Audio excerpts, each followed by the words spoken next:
Hello दोस्तों, कैसे हो। मैं तो बढ़िया हूँ और उम्मीद करती हूँ कि आप सब भी अच्छे होंगे।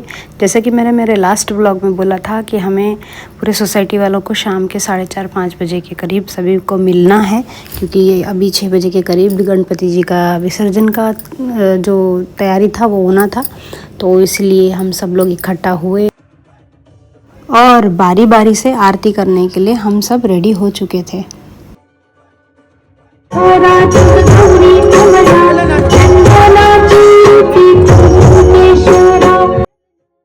क्योंकि अब इस आरती के बाद में यहाँ से हमें गणपति जी को लेकर जाना था पानी के कुंड में, जो हमने बना रखा था। उस पानी के कुंड में उनका विसर्जन करने वाले थे हम। तो उससे पहले ये महाआरती हो रही थी और मैंने भी और मेरे पति ने भी यहाँ पे महाआरती करी। और आरती करते हुए बहुत भावुक हो चुकी थी मैं। बहुत दिल में बहुत भाव से मैंने प्रेम से आरती करी और मन बहुत उदास हो रहा था मेरा। तो यहाँ पे बारी बारी हम सब ने आरती करी। आरती करने के बाद जब आरती ख़त्म हो गई तो फिर थी नाच गाने की तैयारी, क्योंकि धूमधाम से जब गणपति को लाए थे तो धूमधाम से अब उनका विसर्जन भी करना था। तो ढोल नगाड़े जो भी यहाँ पे सब बज रहे थे, सब वेट कर रहे थे। और यहाँ पे ये मैं आपको अगले व्लॉग में दिखाऊंगी कि ये नाच गाना होने से पहले गणपति जी के हाथ में जो लड्डू होता है उसकी एक बोली लगती है। ऐसा बोला जाता है कि गणपति जी के हाथ में जो लड्डू होता है वो जिसे मिलता है वो बहुत लकी होता है।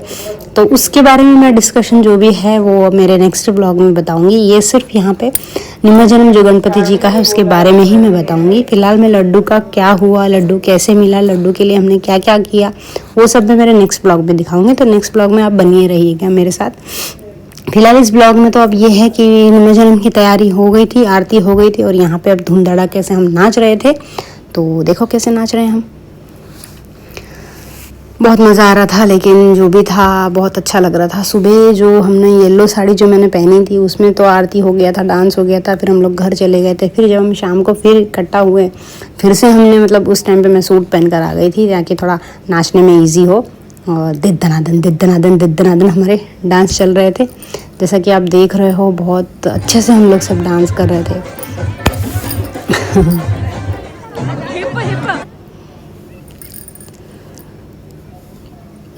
एक दूसरे को कमेंट करते हुए हम डांस कर रहे थे, मुझे अभी भी याद है। मैं तो ऐसे नाच रही थी जैसे कि बस पूछो ही मत, पंप चला रही हूँ, जैसे मैं साइकिल में हवा भर रही हूँ। लेकिन बहुत मज़ा आया। ये आंटी जी मुझे कॉपी कर रही थी। चलो कोई नहीं, बहुत थकने के बाद बीच में थोड़ा मैंने रेस्ट भी कर लिया था, पानी वानी पी लिया था और मेरी हालत बहुत ज़्यादा डाउन हो गई थी, क्योंकि अभी तो आगे बहुत सारे काम बाकी थे। फ़िलहाल तो नाचने से फुर्सत नहीं थी मुझे।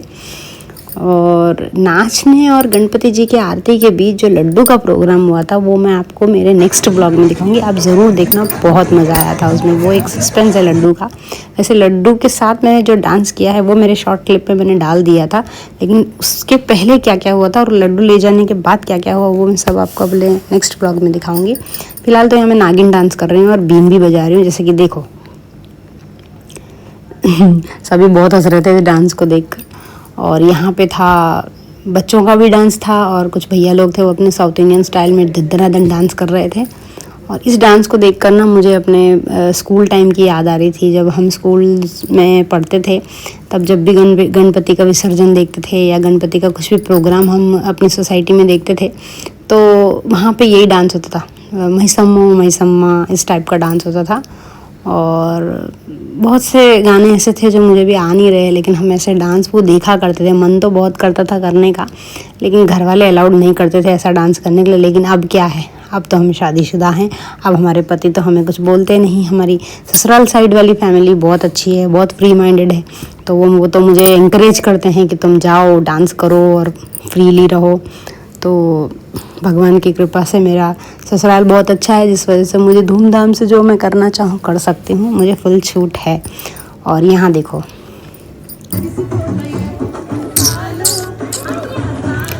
बस नाचने से मतलब था, आगे क्या होगा, बाद में क्या होगा, पैर दर्द होंगे, कमर दर्द होगा, वो सब टेंशन फ्री रख के जो हमने धूमधाम से डांस किया। और डांस के बाद अब था गणपति जी को, उनके जो हमने वाटर टैंक बनाया था, मतलब जो स्विमिंग पूल का होता है बच्चों का, उसमें हमने पानी भर के फूल वूल डाल के हमने रखा था। और अब यहाँ से तैयारी थी गणपति जी को उठाने की, और ये बाकायदा जयकारा लगाते हुए हम लेकर जा रहे थे।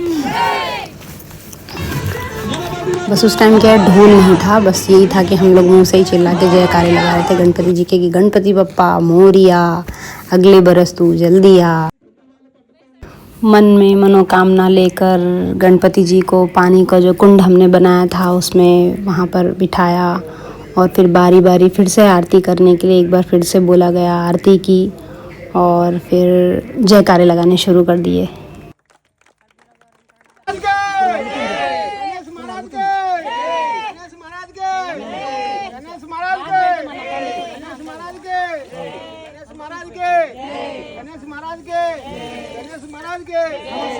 और यहाँ पर अंकल आंटी ने 5 से 7 बार गणपति जी के ऊपर जल डालने की विधि को पूरा किया। उन्होंने कहा था कि जब विसर्जन करते हैं तो उस टाइम पे 5 से 7 बार करीबन गणपति जी के ऊपर ऐसा जल डाला जाता है। तो सभी अपने परिवार के साथ आकर ये विधि कर रहे थे, लेकिन कहीं ना कहीं बहुत दुख हो रहा था क्योंकि धीरे धीरे उनका कुमकुम झड़ रहा था, हल्दी झड़ रही थी, फूल निकल रहे थे। तो वो सब देखकर बहुत अजीब सा हो रहा था कि मतलब इतने अच्छे से हमने 5 दिन पूजा करे, पता ही नहीं चला। फिर मैंने पूरी अपनी फैमिली के साथ हमने भी हाथ लगाकर, गुड़िया भी साथ में थी मेरी, साथ में सासू माँ, पति मेरे, सब लोग मिलके फिर हमने ये विधि किया। सभी बारी बारी अपने जोड़ों के साथ आकर ये कार्य कर रहे थे और बहुत भावुक हो रहे थे सभी की। 5 दिन की सेवा हुई, 5 दिन सबसे मेल मिलाप हुआ। गणपति जी की वजह से ही हम एक दूसरे से मिल पाए, हंस बोल पाए, और मतलब ये सब कुछ हो रहा है तो बहुत अजीब सा लग रहा था उस टाइम पे मुझे। थोड़ा मैं भी थोड़ा सैड हो गई थी क्योंकि नाच गाना जो था सब कुछ कर तो लिया, बट गणपति जी के ऊपर जब जल गिर रहा था तो कहीं ना कहीं वो धीरे धीरे उनकी मिट्टी झड़ रही थी, वो मूर्ति जो है वो पिघल रही थी। तो बहुत दुख हो रहा था उन्हें देख कर। हे गणपति महाराज, सुख शांति बरकत सभी के घर में बनाए रखना। और जैसा कि मेरा लड्डू वाला जो व्लॉग है वो नेक्स्ट व्लॉग में मैं आपको दिखाऊंगी। और ये था मेरा विसर्जन का इवनिंग का व्लॉग। डे 5 का व्लॉग मैंने डाल दिया है विसर्जन का, लेकिन ये डे 5 के इवनिंग विसर्जन का वीडियो है। और इसमें लड्डू जो मुझे मिला था उसमें क्या क्या हुआ था वो व्लॉग मेरा नेक्स्ट रहेगा, तो बने रहिएगा मेरी वीडियोस के साथ। और जय गणपति महाराज, बस मैं यही बोलना चाहूँगी, अगले बरस तो जल्दी आ, साथ में सुख शांति और खुशियाँ लेकर आ। बस यही पल था जो मुझसे देखा नहीं जा रहा था। और मैंने ये वीडियो भी शूट नहीं की थी, किसी और ने मुझे शेयर करी थी ये वीडियो, कि जब पानी बिल्कुल शांत हो गया था तो गणपति जी फिर भी दिखाई दे रहे थे। बस ये क्लिप देखकर मुझे बहुत रोना आया। तो ठीक है, बोलो गणेश महाराज की जय।